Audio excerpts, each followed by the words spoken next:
Fanbros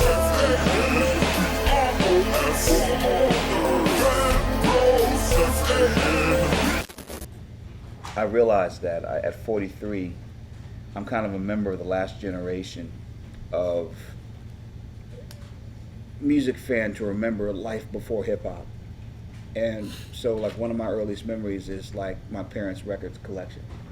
And like, I remember like songs in the key of life. And I remember like there was like I remember what songs are on the Brown album, the brown, yellow, and kind of goldish one, and which records are on that purple record. That you know, because it's like you kind of remember things differently. Or even like when I listen to old hip hop, it's like even when I think of a song like a record like "It Takes a Nation to Million to Hold Us Back," I don't remember it from CD. I remember from cassette tapes. I remember like what side A of that record was like compared to side B.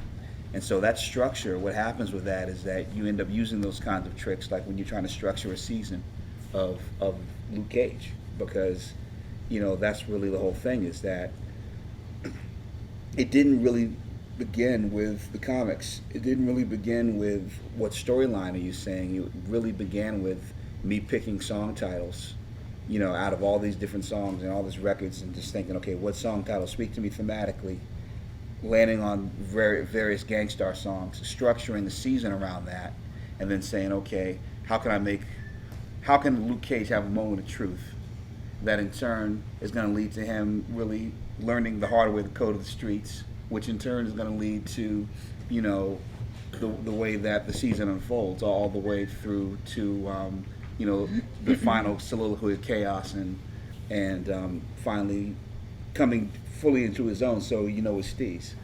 I'm Yuri with the Fanbros Show, and you actually touched on one of my first questions, which was, did the song choices come first, or did you guys like write the episodes and then kind of appropriate the song titles to fit the theme you had kind of the songs came first.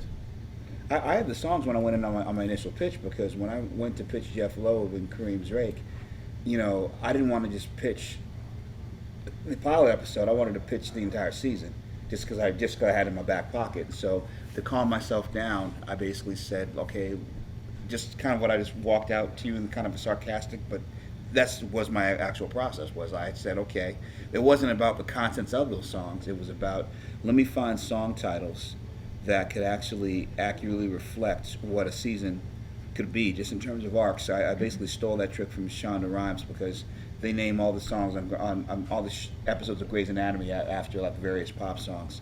And so my whole thing was like, what's an aspect of that I could use for myself? Just kind of focus, kind of calm down to a certain extent. And so for me, it was really more of a question of, let me just go through various songs and land on titles, and then see which ones I can land on that could actually kind of make sense. And